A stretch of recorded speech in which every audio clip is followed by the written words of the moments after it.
Sudah banyak sekali ditanya wartawan soal sikap terbaru dari Mas Ganjar yang mengatakan akan berada di luar pemerintahan. Masalahnya Mas Ganjar, itu statement itu keluar begitu cepat. Bahkan sebelum PDI Perjuangan memutuskan.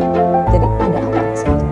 Tidak ada apa-apa, menunjukkan sebuah sikap politik dari seorang Ganjar begitu, dan publik akan tahu apa kemudian yang akan dilakukan. Maka para pendukung saya pasti setia akan membuat saya itu punya sikap yang jelas, ya. Tidak menunggu-nunggu, dan tentu saja ini memberikan pengharapan kepada yang lain. Di samping itu tentu saya menghormati siapa pemenang dan bagaimana mereka akan menyusun kabinet. Pasti yang di sana juga ramai. Sebenarnya kita membaca berita juga kan, mengikuti Metro TV juga sama, pemberitaannya sama kok. Berapa kursi, berapa jumlah kabinet, apakah ini cukup bisa mengakomodasi yang lain, sehingga itu penting untuk pemenang diberikan kesempatan untuk menyusun kabinet pada versi ini. Karena pasti akan menghormati pendukungnya, dan tentu saja juga ini bukan yang pertama saya sampaikan. Bahkan awal-awal setelah coblosan itu dalam sebuah wawancara, saya juga menyampaikan hal yang serupa sebenarnya. Makanya kalau ditawari bagaimana, tidak. Dan untuk kesekian kalinya, cuma yang sekarang memang agak ramai. Tapi benar sudah ada yang menangani Mas Ganjar. Kenapa? Dari orang-orangnya Prabowo. Oh, tidak ada. Tidak. Kalau begitu, apakah pernyataan Mas Ganjar ini memang sinyal atau sengaja untuk mengirimkan pesan, jangan coba-coba untuk tawari saya? Saya kira justru kesempatannya diberikan kepada mereka sekali lagi agar konsentrasi penuh kepada timnya untuk membentuk kabinet yang responsif pada perubahan dan bagaimana mereka akan bisa melaksanakan seluruh program yang disiapkan oleh pasangan terpilih. Jadi konsentrasi yang bisa diberikan ke sana akan mengurangi pikiran-pikiran mau ngajak siapa ya. Gitu. Pasti itu akan jauh lebih rumit lagi negosiasinya. Mas, kita tahu kan PDI Perjuangan belum memutuskan karena menunggu Rakernas. Tapi ketika Mas Ganjar sudah keluar pernyataan ini, apakah ini juga sebetulnya karena Mas Ganjar sudah tahu bahwa PDI Perjuangan kurang lebih keputusannya juga akan sama dengan Mas Ganjar, makanya Mas Ganjar berani berstatement seperti itu? Enggak, saya ini pernyataan saya pribadi, sikap sebagai prinsipal, sebagai calon. Dan saya kira beberapa waktu lalu Pak Mahfud juga duduk di sini. Ya. Saya mengikuti statement beliau. Beliau sampaikan, saya punya standar etika. Wow. Saya hormat, respect betul sama Pak Mahfud. Dan saya kira hati kami sama pada soal itu. Nah, kalau partai, insya Allah kan akhir Mei ini kita akan ada Rakernas. Nanti akan ada keputusan di sana. Jadi sebagai anggota partai tentu saya akan mengikuti apa yang akan diputuskan dalam proses politiknya, tapi sebagai prinsipal, sebagai kandidat, saya harus menyatakan itu untuk memberikan sebuah kepastian, sikap politik yang jelas. Sikap politik dari seorang Ganjar. Tapi banyak yang membaca bahwa Ganjar berani bersikap seperti itu karena PDI Perjuangan juga sudah banyak mengeluarkan sinyal akan bersikap seperti itu. Benar tidak Mas Ganjar? Spekulasinya tentu bisa saja. Setidaknya partai yang dalam sejarah pemerintahan pasca reformasi hanya PDI Perjuangan yang waktu itu juga menyatakan secara terbuka kami tidak di pemerintahan 10 tahun. Pada saat itu saya menjadi bagian di parlemen yang melakukan kontrol cukup keras waktu itu, dan pemerintahnya baik-baik saja. Artinya ketika kemudian check and balances itu terjadi dan ada partai yang tidak di pemerintahan dan cukup kritis di parlemen, maka dinamika yang muncul akan sangat baik. Dan pengalaman itu kami miliki. Maka pada saat saya membuat statement itu, Pak Sekjen menyampaikan ya suasananya, kebatinannya seperti itu. Tapi apakah nanti keputusan seperti itu, pasti Ketua Umum kami akan menyampaikan. Dan kalau saya melihat Bu Mega concern betul pada proses pemilu kali ini. Maka menulis di media, membuat amicus curiae, ya. Bahkan kemarin pada jelang pembacaan gugatan di PT UN yang sekarang masih ongoing ya, Bu Mega mau hadir sendiri loh Mbak, untuk membacakan. Bahkan ketika proses di MK pun waktu ini panggil terus ada celotehan yang muncul waktu itu. Kalau nanti Ketua Umum PDI Perjuangan dipanggil bagaimana? Saya ketemu Bu Mega. Ada loh Bu kemarin omongan yang mau manggil Bu Mega. Loh kalau saya dipanggil saya datang kok.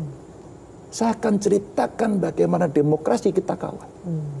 Saya akan ceritakan bagaimana partai kami dulu ditindas, dihajar, dihabisi, sehingga kami menyatakan tidak ikut pemilu di tahun 97 setelah peristiwa 96 Kuda Tuli. Dan kemudian jalannya pemerintahan hanya 7 bulan sekian. Kemudian tahun kedua, tepatnya tahun 99 pemilu lagi, hanya 2 tahun. Maka kalau kemudian mengambil sikap seperti apa, tentu PDI Perjuangan rasanya tidak pernah hitam putih, abu-abu, selalu hitam atau putih memunculkan itu. Oke, Mas Ganjar karena sudah menyebut-nyebut Bu Mega, banyak yang rindu dengan Bu Mega, yang menanyakan, Bu Mega kok belum muncul lagi? Banyak yang ingin mendengarkan langsung statement Bu Mega soal hasil MK, soal catatannya di Pilpres ini.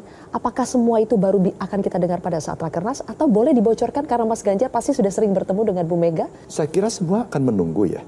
Secara institusional kami Rakernas yang akan memutuskan. Dan Ibu saya kira akan pidato politik di situ. Dan itu saya kira akan merangkum seluruh perjalanan yang ada. Maka semua mesti menunggu pada Rakernas nanti. Iya. Jadi nggak perlu pakai bocor-bocoran ini. Biasa Mas, kalau wartawan kan pengennya dapat bocoran duluan. Tapi begini Mas Ganjar, banyak yang menduga bahwa kali ini akan berbeda. Seperti yang terjadi di pemilu 2024, semuanya mengatakan ini pemilu yang paling brutal, banyak yang bilang seperti itu. Makanya sikap PDI Perjuangan ini sangat dinanti. Karena kami mendengar sendiri bahwa PDI Perjuangan itu sekarang katanya ada dalam 2 kubu. Ada kubu yang menginginkan berada di luar pemerintahan, ada kubu yang menginginkan bersama di dalam pemerintahan Prabowo Gibran. Benarkah ada kubu-kubuan ini, Mas Ganjar? Saya belum pernah mendengar statement dari, katakan representasi dari kubu yang menyatakan di luar atau di dalam. Saya belum pernah. Kecuali individu seorang Ganjar yang mengatakan akan di luar pemerintahan. Dan kalau Mas Ganjar dimintai saran atau dimintai pendapat langsung dalam Rakernas soal bagaimana arah sikap PDI Perjuangan di luar atau di dalam pemerintahan Prabowo Gibran? Pasti saya akan memberikan pertimbangan-pertimbangan mana yang manfaat dan mudarat, terutama untuk rakyat. Bukan untuk PDI Perjuangan sendiri atau Ganjar sendiri, tapi mana yang manfaat untuk rakyat. Maka kalau kemudian potensi-potensi pilihan di dalam di luar itulah yang dalam dinamika internal kami itu biasa, Mbak. Saya kira publik masih mencatat ketika saya mau maju sebagai capres waktu itu. Sebelum rekomendasi diberikan, semua sudah ramai. Siapa yang akan dicalonkan dari PDI Perjuangan. Dan itu kalau istilah quote-unquote kubu-kubuan sudah ada. Yang mendukung A, mendukung B dan sebagainya. Tapi begitu Bu Mega putuskan, selesai. Pada saat ada upaya untuk menduetkan Prabowo Ganjar, itu sikap Mas Ganjar batu atau lentur?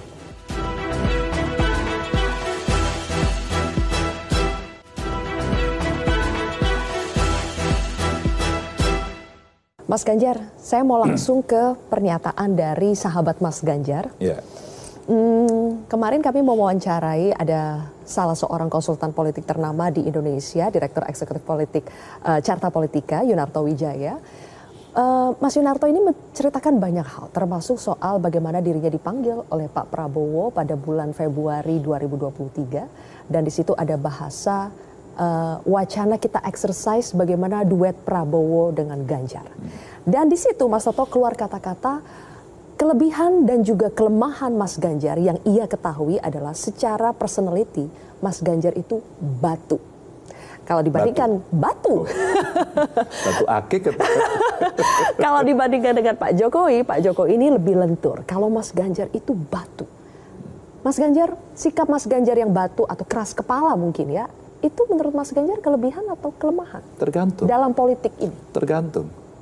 Kalau itu terkait dengan yang sifatnya tidak boleh ditawar, ideologis, platform, keberpihakan, saya lebih keras dari batu. Tapi kalau sesuatu itu yang sifatnya bisa dikompromikan, saya orang yang biasa bernegosiasi. Nah, biasanya saya akan membatu kalau kemudian itu terkait dengan hal yang sifatnya prinsip. Dan itu buat saya baik, dan saya coba komunikasikan dengan banyak orang, apakah mempertahankan prinsip seperti itu jelek? Rata-rata itu konsisten. pada saat ada upaya untuk menduetkan Prabowo Ganjar, itu sikap Mas Ganjar batu atau lentur? Ketika akan menduetkan dengan saya waktu itu, ini ceritanya kan cerita kami foto bertiga di Kebumen, di tengah sawah. Di tengah Pasti sawah. itu kan ceritanya. Di situ. Nah, pada saat itu sebenarnya Mbak, saya ini orang yang taat berorganisasi sebagai kader partai. Kan yang mengusulkan pasangan capres-cawapres itu adalah partai. Itu konstitusi loh. Partai politik dan atau gabungan partai politik. Nah saya bukan ketua umum partai. Saya kader partai, anggota partai. Maka pada saat kemudian orang mau melamar, yang ada dalam bayangan saya adalah top leader ini. Pimpinan antar partai-partai akan bertemu dan berembuk. Ya ibarat mau ngelamar anak itu orang tuanya pasti berbicara. Itu satu. Ini fatsun dalam politik. Yang kedua, pasti ada pertimbangannya. Pertimbangan mana kira-kira kepantasan-kepantasan yang bisa. Kalau PDI Perjuangan pasti punya sikap dong. Ya. Satu, kalau kita partai pemenang, kira-kira kalau diajak negosiasi untuk berpasangan, Anda mau pilih jadi nomor 1 atau nomor 2? Ini contoh yang sifatnya lebih prinsip begitu. Terus yang kedua tentu saja pertimbangan-pertimbangan yang ada di luar itu. Maka proses itu adalah proses negosiasi yang biasa saja. Ibarat ya lirik-lirikan, pacaran, mau enggak kita bareng. Jadi sampai pada batas itu masih wajar. Ya. Jadi kalau pada saat itu dikatakan saya batu, enggak. Kita mempertahankan prinsip. Kalau mau negosiasi, ayo kita duduk. Meskipun upaya menjodohkan itu datang dari seorang presiden misalnya. Pak Jokowi kan kita juga sempat dengar Mas Ganjar ikut juga berusaha menjodohkan Prabowo Ganjar. Di situ Mas Ganjar tetap berprinsip bahwa ini keputusan ketua umum, bukan seorang Jokowi. Iya, karena saya anggota dari partai politik. Saya kira Pak Jokowi memberikan masukan yang cukup bagus. Ini loh pasangan-pasangan yang memungkinkan. Dan basisnya biasanya beliau survei. Saya ini intens sekali. Bicara sejak beliau jadi wali kota. Intens sekali. Jadi artinya kami sebenarnya sama-sama tahu. Dan saling menghormati begitu ya. Maka pada saat beberapa masukan itu diberikan, itu sifatnya simulatif. Sampai nanti pada keputusan akhir akan seperti apa. Nah jadinya seperti ini. Begitu. Banyak juga yang penasaran Mas Ganjar, karena sudah menyinggung Pak Jokowi ya. Bagaimana hubungan Mas Ganjar dengan Pak Jokowi sekarang? Sampai hari ini saya merasa baik-baik saja. Karena pada pilihan politik yang berbeda, saya katakan tadi saling menghormati, ya saya hormati. Itu aja. Saya tidak ada merasa dendam, merasa marah. Ya, pada titik tertentu kemudian berbeda, ya itulah sejarah, itulah perjalanan politik begitu aja. Saya tidak merasa punya sesuatu. Jadi, masih intens tidak berkomunikasi, apakah itu telepon, bertemu dengan... kalau sejak pemilu belum. Dan sampai sekarang belum? Belum. Apakah Mas Ganjar merasa perlu ada pertemuan-pertemuan seperti ini untuk apakah mencairkan suasana, memberikan kesejukan di mata rakyat dan sebagainya? Karena kan banyak sekali. Setelah Pilpres, ayo pertemuan. Banyak yang mendorong pertemuan Pak Prabowo dengan Bu Mega dengan Jokowi, ya kan Mas Ganjar? Kalau Mas Ganjar merasa perlu tidak sih pertemuan-pertemuan seperti itu? Boleh saja. Mau silaturahmi, mau berbicara pada kepentingan-kepentingan boleh saja. Yang penting ketika mau berbicara, kita mau berbicara apa? Kalau kita mau berbicara pada bangsa dan negara ini, pemerintah nanti akan dilaksanakan dengan cara begini-begini, dan kita menyepakati itu, saya kira baik-baik saja. Saya selalu membuka diri, tapi pasti setiap orang akan punya sikapnya masing-masing. Oke. Mas Ganjar, kalau ada yang mengatakan seperti ini, Mas Ganjar, jangan buru-buru lah bilang akan berada di luar pemerintahan. Bukankah kalau Mas Ganjar berada dalam pemerintahan, itu baik buat Mas Ganjar. Baik buat eksistensi Mas Ganjar, karir politik Mas Ganjar. Itu jawabannya apa, Mas? Kan bukan saya yang minta. Ketika kemudian proses Pilpres itu terjadi, saya tidak pernah minta kok. Maka saya katakan di awal tadi, ada dinamika di internal kami. Dukung A, dukung B. Wah ramai sekali. Keras sekali. Di Jawa Tengah dulu ada cerita Banteng Celeng, ingat ya? Ramai sekali. Buat kami dinamika biasa. Karena kami juga diskusinya keras. Partai kami ini, kader yang di bawah, itu juga orang keras semua. Mulai dari yang di jalanan, ada yang di birokrasi, di pengusaha banyak. Jadi kadang-kadang kalau ketemu suka bahasanya bahasa yang berbeda. Tapi sumbunya beda-beda ya Mas? Kami sudah biasa, ya. Sangat keras itu biasa. Tapi Mbak, di awal kami dijodohkan dengan Pak Mahfud, pidato saya katakan, ini bukan tentang Ganjar dan Mahfud. Ini sudah tentang Indonesia, kita mesti beyond bicaranya. Tidak hanya sekedar, terlalu kecil memikirkan hanya sekedar Ganjar dan karir politiknya. 4 kali loh Mbak saya di dalam jabatan publik. Di DPR RI 2 periode, jadi gubernur 2 periode. Saya kira itu sudah penghormatan yang luar biasa dari masyarakat dan perintah partai waktu itu. Jadi kalau kita melihat seperti itu kondisinya, bukan cerita panggung. Tapi cerita bagaimana kemudian kita punya sikap politik dan kebaikan yang mau kita capai. Jadi tidak ada kebutuhan untuk saya tetap harus eksis setelah pilpres. Karena kan banyak mengaitkan ini udah momen pilkada Mas. Kalau momen pilkada nggak usah disuruh Mbak. Sebagai kader partai pasti saya kampanye. Saya kampanye untuk diri saya sendiri 4 kali. Saya kampanye untuk pilpres berkali-kali. Kampanye untuk pilkada, bupati, wali kota, gubernur se-Indonesia Mbak. Nggak usah dipanggil, nggak usah disuruh. Kita akan datang, itu sebagai sebuah kewajiban anggota partai. Mbak kalau mau bicara eksistensi, banyak ruang di Indonesia ini yang bisa kita isi. Tanpa jabatan publik? Tanpa jabatan, saya aktivis. Mas Ganjar, apakah menurut Mas Ganjar menjadi calon presiden sejauh ini adalah pencapaian tertinggi Mas Ganjar? Jadi tidak ada lagi tawaran selain itu yang udah lebih berharga buat Mas Ganjar. Capres sudah paling tinggi. Saya kira kalau dalam jabatan publik apa ada yang lebih tinggi, Mbak? Saya kira keluarga saya tidak pernah bermimpi. Almarhumah ibu saya, almarhum bapak saya kira nggak pernah.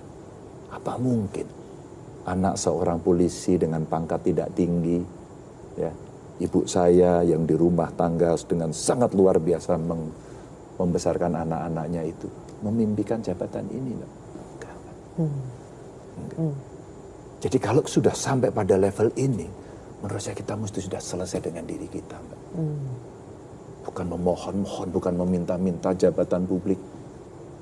Kita tidak bisa lagi mencari pekerjaan. Karena rakyat sudah memberikan kepercayaan pada level yang tertinggi.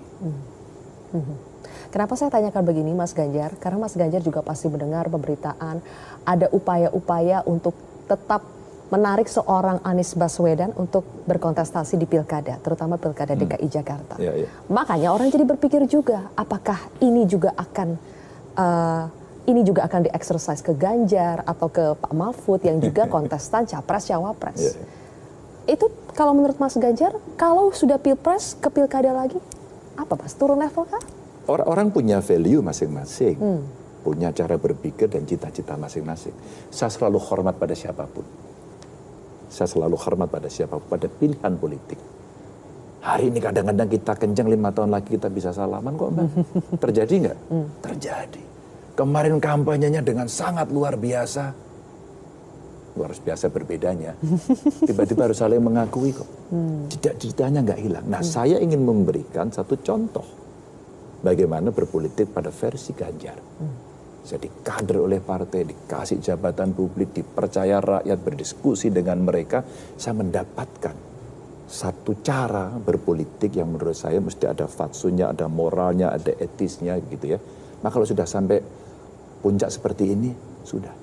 Ya yang lain pasti juga ngomong kok Mbak. Ya nggak punya jabatan udah. Kemarin sih ada yang di medsos, lu jadi ketua RT aja, itu menarik loh. Kalau nggak ada RT kamu repot juga. Jadi itu seperti orang meremehkan ketua RT gitu kan. Padahal enggak, itu luar biasa. Jadi ada satu standar yang mesti saya bangun dan saya jaga. Kalau sudah sampai pencapaian ini mestinya sudah selesai. Kalau kemudian ya nanti 5 tahun lagi Anda bisa jadi tidak masuk gelanggang. Tidak apa. Tidak apa-apa. Mungkin setelah ini dalam 5 tahun ke depan akan muncul generasi muda yang lebih hebat, lebih bagus, kader partai PDI Perjuangan yang lebih bagus. Oke. Jadi ojo tibek dewe, biasanya gitu Mbak. Berarti tidak akan minta-minta, tidak akan ngotot untuk jadi capres lagi 5 tahun mendatang, Mas Ganjar? Saya tidak pernah minta-minta. Even jadi gubernur pun tidak. waktu itu. Kami lebih pada ditugaskan. Maka istilah petugas partai sempat ribut kan. Betul. Tapi kalau saya tidak ditugaskan, saya tidak bisa mengambil keputusan untuk rakyat. Gara-gara saya ditugaskan, saya bisa mengambil keputusan lebih banyak untuk rakyat. Itu saya tanamkan dalam jiwa saya. Oke, baik. Kami mencari saksi sulitnya minta ampun. Apa enggak kok sulit? Sudah ngomong bersemangat dengan saya tiba-tiba, bro, jadi saksi ya bisa ya. Jangan saya lama.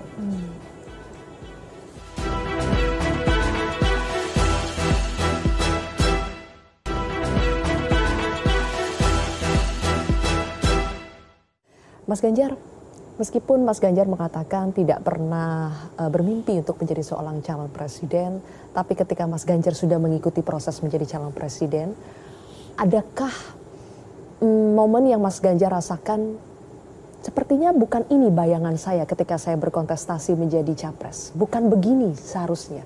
Adakah momen seperti itu, Mas? Ada yang salah dalam proses ini? Mungkin tidak salah, tapi tidak dalam dugaan kami. Apa momen yang tidak nyaman itu, yang tidak terduga itu apa, Mas? Karena tiba-tiba semua berbelok dengan arus yang sangat kuat dan sangat besar sekali. Maka saya harus komunikasi dengan aparat penegak hukum, kenapa para kades itu akan diperiksa. Karena ada laporan LSM, Pak. LSM-nya siapa? Saya juga bisa ciptakan LSM. Contoh, sekarang di Wonogiri masuk penjara. Ada wartawan menulis, diperiksa, Aiman namanya. Ada Palti menulis medsos, hari ini dia ditahan. Saya tidak bayangkan. Lalu semua data kemarin kita bawa ke MK. Tapi karena itu diputuskan oleh majelis yang terhormat bahwa itu bukan pelanggaran, ya sudah. Maka statement pertama, gimana Pak Ganjar menerima? Saya terima. Karena ini final and binding. Gak ada upaya yang lain. Saya terima. Mau perasaannya kayak apa? Terima. Gak ada yang lain. Tapi publik mencatat, sejarah mencatat. Apa yang terjadi? Adanya dissenting. Meskipun ada yang nyinyir juga. Ini tidak dissenting Pak, tapi disetting katanya. Saya bilang gini, janganlah curiga kalau kita nggak bisa membuktikan. Kami mencari saksi sulitnya minta ampun. Apa enggak kok sulit? Sudah ngomong bersemangat dengan saya tiba-tiba, bro, jadi saksi ya bisa ya. Jangan saya lama. Jangan saya lama. Kita udah diteleponin gini, ditakuti begini. Saya ada voice-nya, Mbak. Ada voice-nya. Kamu pilih siapa? Loh kok tidak pilih ini?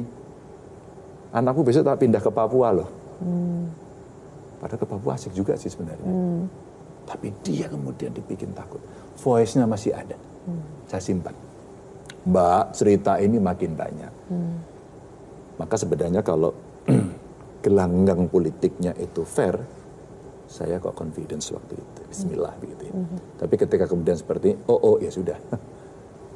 Mas, tapi beda ya kalau kita merasa menerima karena semuanya sudah clear, semuanya sudah jelas, kemudian kita terima. Tapi apakah menerimanya Mas Ganjar ini karena ya sudah tidak bisa apa-apa lagi? Meskipun masih banyak catatan, tapi sudah tidak bisa apa-apa lagi. Makanya jalan satu-satunya adalah terima. Lebih karena pasrah, bukan karena menerima dengan ikhlas. No, tidak. Karena mekanisme konstitusinya begitu, bukan pasrah, Mbak. Kalau hari ini ada lembaga banding atau kasasi, saya akan lakukan itu. Tapi tidak, ya udah. Ngeyel, mau gugat terus, mau sampai kapan? Enggak, kami tahu diri kok. Di antara gugatan yang kami lakukan, ada nama Ganjar Mahfud dan ada partai pengusung. Tapi di belakangnya, ada jauh yang lebih besar namanya negara Indonesia. Maka terlalu kecil kalau kemudian hanya mengangkat demi kepentingan Ganjar Mahfud dan partai politik. Bangsa lebih besar, saya harus berhenti. Maka kemarin Mbak, waktu saya menyatakan, teman-teman saya tidak akan di pemerintahan. Pada tepuk tangan. Kaget juga saya, responnya serentak begitu. Tapi saya ingatkan, ingat nggak ketika Maradona ngegolin pakai tangan? Itu gol loh Mbak. Dan kelak kemudian hari ketahuan bahwa itu tangan bukan kepala.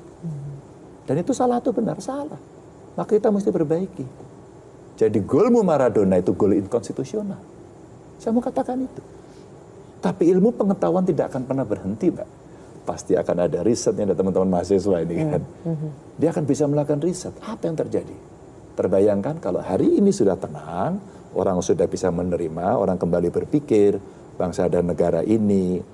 Kalau itu yang dipikirkan sebenarnya, maka PR kita selesai. Kalau enggak, Mbak, saya berkelahi terus, Mbak. Ya. Mau jadi apa negara ini? Okay. Pasti ya Ganjar pecundang kamu nggak mau terima. Enggak, saya terima kok. Saya kasih selamat kok.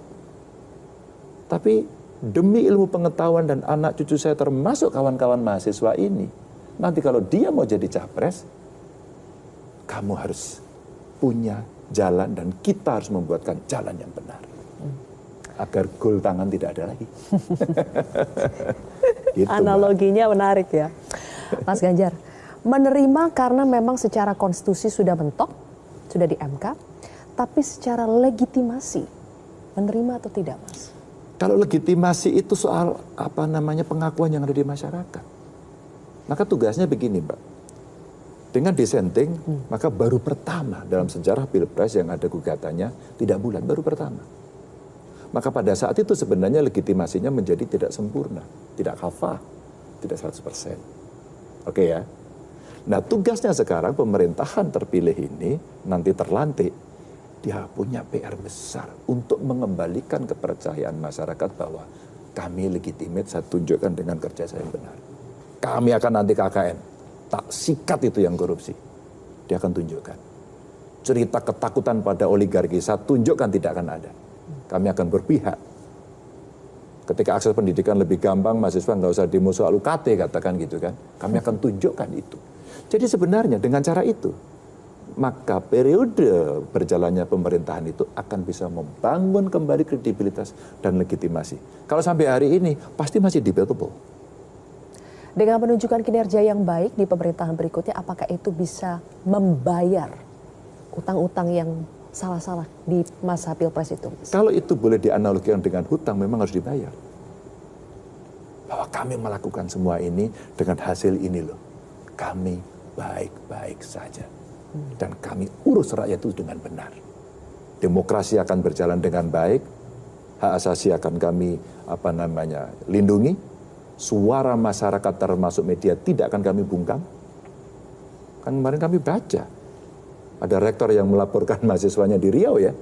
Karena mahasiswanya lagi protes. Ini pendidikan demokrasi apa? Mbak, saya waktu mahasiswa juga tukang demo.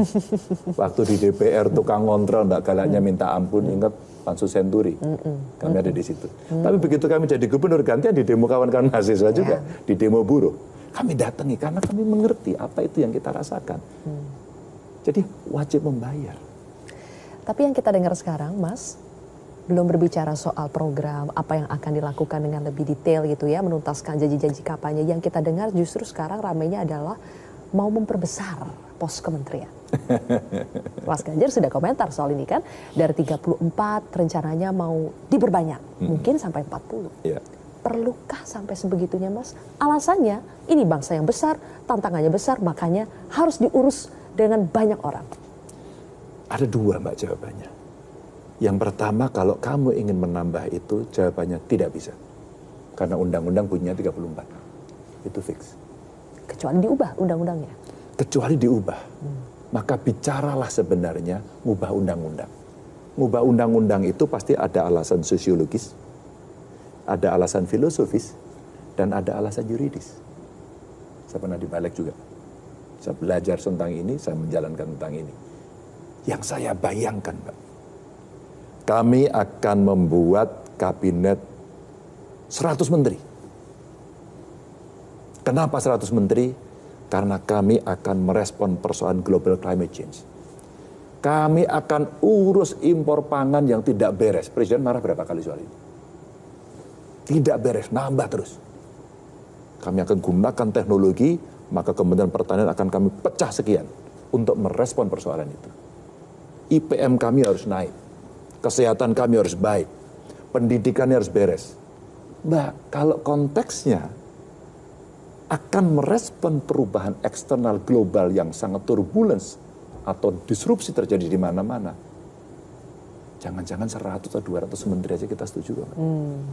Tapi kalau saya mau buat 40 itu apa? Untuk mengakomodasi misalnya mereka yang sudah berjuang berkeringat.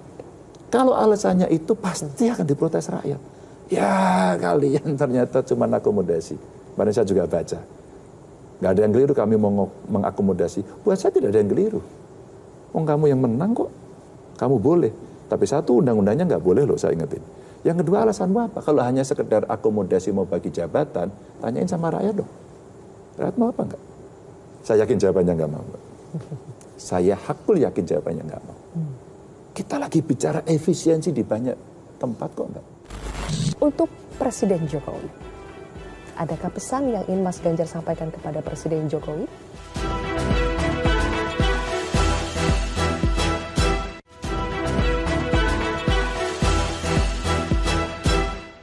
Kalau Mas Ganjar boleh menitipkan visi misi atau program Mas Ganjar dan Pak Mahfud dulu ketika masa Pilpres ke Pak Prabowo Gibran, apa Mas yang bisa dititipkan programnya Mas Ganjar? Enggak, saya nggak akan titip. Saya sangat menghormati program beliau. Kalau saya boleh ingin menyampaikan nggak titip, itu saja dilaksanakan, titip. Jadi ditawarkan, dikreasi sedemikian rupa, dijanjikan, laksanakan, itu udah bagus. Memberantas KKN, laksanakan saja. Tunjukkan penguatan KPK, perampasan aset, umpama dari sisi politik legislasinya. Apalagi, sekian guru, sekian mahasiswa mau dikirim, laksanakan. Makan siang, laksanakan. Laksanakan saja. IKN dibereskan, laksanakan. Pokoknya semua yang ada itu dilaksanakan. Buat saya, you are the best. Dan saya akan angkat tangan. Saya akan mencoba sportif, gentle untuk melakukan itu. Dan kalau di tengah jalan Mas Ganjar, mungkin kalau sekarang Mas Ganjar firm mengatakan tidak, saya akan di luar pemerintahan. Tapi kalau di tengah-tengah perjalanan pemerintahan Prabowo Gibran, mereka merasa membutuhkan kontribusi Mas Ganjar dalam bentuk jabatan publik, apakah Mas Ganjar bisa mempertimbangkan itu? Saya kira tidak. Ini firm untuk 5 tahun ke depan? Iya, 5 tahun. Saya kira biar periodenya bagus. Sekali lagi, bukan, Ganjar ini sok. Emang siapa yang mau ngajak? Kan pernah terjadi tuh. Siapa yang mau ngajak gitu? Kayak kegeeran gitu. Mungkin kalau saya ditanya, dalam konteks saya di luar pemerintahan, ya, saya tidak akan mengganggu kok. Tidak akan ngerecokin kok, silakan Anda bekerja. Tapi rakyat yang paling berdaulat. Dan rakyat boleh mengkritik. Ini rakyat. Maka kalau dalam konteks itu diminta kasih masukan, oh saya kasih. Ya lumayan Pak, punya pengalaman di parlemen, punya pengalaman sebagai gubernur. Saya urus rakyat juga langsung. Begitu. Jadi artinya kalau dimintai, pasti saya dengan senang hati. Dengan pengalaman yang sebegitu banyak dari Mas Ganjar, nanti di PDI Perjuangan benarkah akan mendapatkan peran sentral, peran yang lebih di kepengurusan di struktural partai? Saya serahkan pada Kongres. Karena keputusan tertinggi itu bukan Bu Mega, Kongres. Bahwa Kongres kemudian menunjuk Bu Mega dan Bu Mega menentukan, kita serahkan kepada eksekutornya, Ketua Umum. Mbak, saya ini ditanya Bu Mega kemarin, ya kami itu masuk partai kapan? 92 Bu. Kapan itu? Saya masih mahasiswa Bu, masih PDI Bu. Oh kamu udah lama? Iya. Sejak itu sampai hari ini, Mbak saya ini belum pernah di struktural partai. Belum pernah. Paling-paling saya pernah di fungsional, di Badan Penanggulangan Bencana, Badan Diklat Partai, Otonomi Daerah, begitu-begitu. Tapi sebenarnya sebagai kader kita bisa eksis di manapun. Sentral, tidak sentral ya. Buat saya kita bisa ambil peran apa? Saya tidak di struktural, tapi saya bisa berperan kok. Kasih tuh rekomendasi jadi gubernur. Ke periode lagi. Disuruh tuh mengexercise. Bu Mega menyampaikan, ya kamu pikirin loh ini. Pak Mahfud pikirin juga ini penegakan hukum. Kamu cek nyari itu soal ekonomi. Apa itu suara rakyat yang dibawa? Siap Bu, keliling lah saya. Keliling, saya udah keliling. Jawa udah, weekend ini nanti ke Kalimantan, ini Sumatera ngundang. Saya ingin mendengarkan, sekaligus membayar hutang saya. Waktu kampanye nggak jadi ke sana gitu. Dan saya ingin dengarkan langsung dari mereka. Jadi sebenarnya mau sentral betul-betul di tengah, di struktural atau tidak, kontribusi kita apa sih pada partai ini? Jangan menunggu, inisiatif dong, kira-kira gitu. Makanya kalau inisiatif, apakah Mas Ganjar akan kali ini mungkin akan meminta karena inisiatif? Inisiatif tidak harus meminta. Inisiatif saya adalah yang saya ceritakan. Saya tinggal di Jogja, saya ketemu Satgas, Mas Ganjar ketemu dong. Ya udah sini main ke rumah, main. Bener main. Mas kita ada acara. Kemarin ada istilahnya banteng poel, Mbak. Tahu nggak? Apa tuh? Banteng poel itu banteng tua. Katanya bilang poel gitu.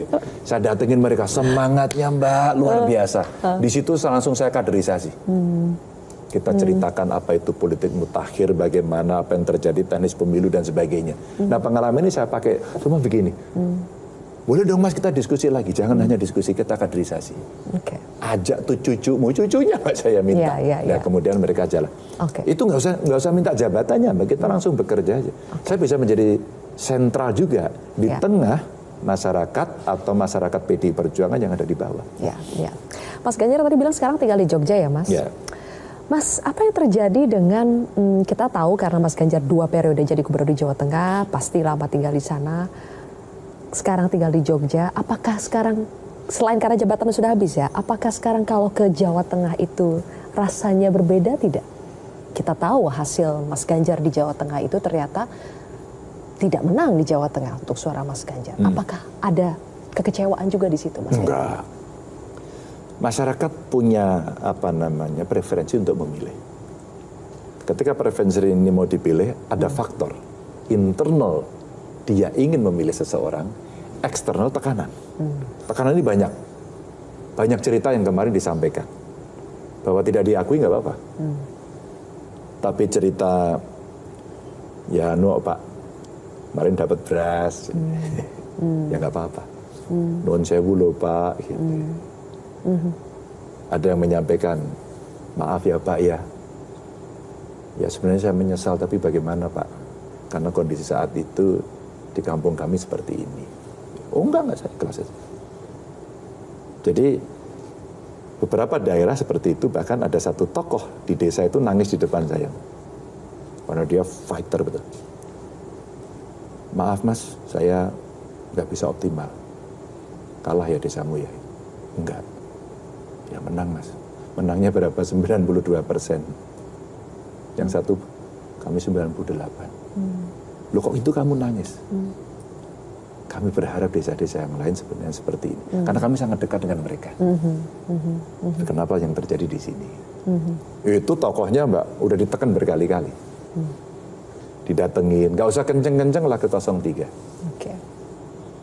Makanya kenapa kemudian saya katakan, oke, selesai. Karena negara harus berjalan, apapun yang terjadi. Tapi riset untuk ilmu pengetahuan dan untuk generasi muda, mesti kita tunjukkan kepada publik apa sebenarnya yang terjadi.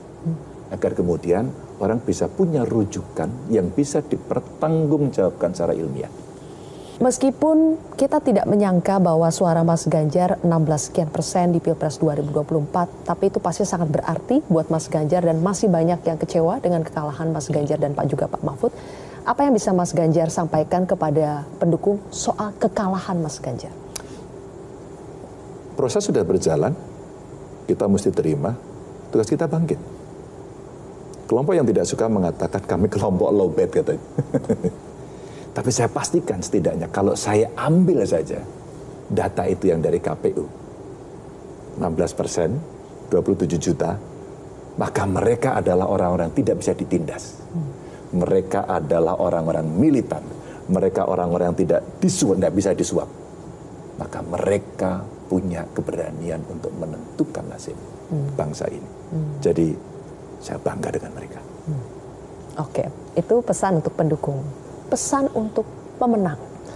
Kita satu-satu ya, untuk Pak Prabowo sebagai presiden terpilihnya dan untuk Mas Gibran, karena ini juga rekan kerja Mas Ganjar dulu di Jawa Tengah sebagai wakil presiden terpilih. Satu-satu dulu Mas, untuk Pak Prabowo-nya. Enggak, pesannya harus satu. Harus karena untuk kedua-duanya? Enggak, lembaganya itu namanya kepresidenan. Jadi itu entitas satu, bukan dua. Maka itu enggak. Maka pesannya hanya satu, yang sudah saya sampaikan tadi. Selamat bekerja, laksanakan janji dan program yang sudah ada. Niscaya rakyat akan percaya. Baik kalau begitu. Dan terakhir sekali, pesan kepada sosok sentral juga selama Pilpres 2024 ini yang sering disebut-sebut juga, Mas Ganjar juga pasti sudah mungkin menduga-duga, untuk Presiden Jokowi. Adakah pesan yang ingin Mas Ganjar sampaikan kepada Presiden Jokowi? Terima kasih sudah memimpin Indonesia selama 2 periode menjadi presiden. Itu saja Mas Ganjar? Baik kalau begitu. Kami juga berterima kasih sekali atas kehadiran Mas